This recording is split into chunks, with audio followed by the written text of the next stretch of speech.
दिल्ली के हृदय में बसा प्रगति मैदान दशकों से रहा है राष्ट्र की प्रगति के प्रदर्शन का प्रतीक। विकास की नित नई बुलंदियों को छूते देश की आवश्यकता के अनुरूप प्रगति मैदान के इंफ्रास्ट्रक्चर को आधुनिक और भविष्योन्मुखी बनाने की लगातार महसूस की जा रही थी जरूरत। देश की राजधानी बने देशवासियों की आकांक्षाओं, देश के संकल्प और देश के सामर्थ्य का भव्य प्रतीक। इसी सोच के साथ प्रधानमंत्री नरेंद्र मोदी जी के यशस्वी नेतृत्व में दिल्ली में विश्व स्तरीय इंफ्रास्ट्रक्चर की दिशा में पिछले कुछ वर्षों में समग्र और सतत प्रयास किए गए हैं। उसी कड़ी में शामिल है प्रगति मैदान को आधुनिक और पुनर्विकसित करने का प्रधानमंत्री जी का निर्णय। इस परियोजना के तहत 42 लाख वर्ग फीट क्षेत्रफल में हो रहा है निर्माण। यहां आज बनकर तैयार हो चुके हैं 4 एग्जीबिशन हॉल। 72,000 वर्ग मीटर में फैले ये हॉल नवीनतम सुविधाओं से युक्त हैं।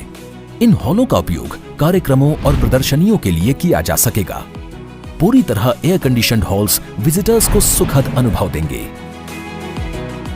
अपने नए स्वरूप में प्रगति मैदान उद्यम और नवाचार को बढ़ावा देने में महत्वपूर्ण भूमिका निभाएगा। आज 4 एग्जीबिशन हॉल का लोकार्पण प्रधानमंत्री जी के द्वारा किया जा रहा है। प्रगति मैदान के पुनर्विकास का एक अहम भाग है अत्याधुनिक अंतर्राष्ट्रीय सह सम्मेलन केंद्र यानी IECC। इसका मुख्य आकर्षण है कन्वेंशन सेंटर, जो है स्थानीय आर्किटेक्चर और आधुनिकता का अनूठा संगम।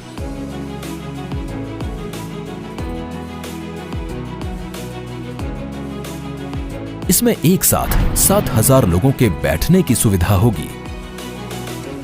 कन्वेंशन सेंटर के सामने विस्तृत फ्रंट प्लाजा इसके आकर्षण को और बढ़ाएगा।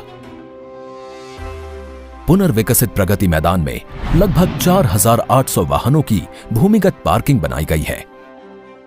प्रगति मैदान को जोड़ने वाली महत्वपूर्ण सड़कें भैरव मार्ग और मथुरा रोड पर ट्रैफिक को सुगम बनाने के लिए पुनर्विकास परियोजना के अभिन्न अंग के रूप में 1 टनल और 6 अंडरपास बन रहे हैं।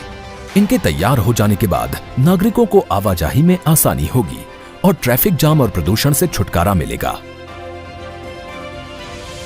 पुनर्विकसित प्रगति मैदान प्रधानमंत्री जी के न्यू इंडिया के संकल्प को देगा नई मजबूती और बनेगा आत्मनिर्भर भारत का सशक्त प्रतीक।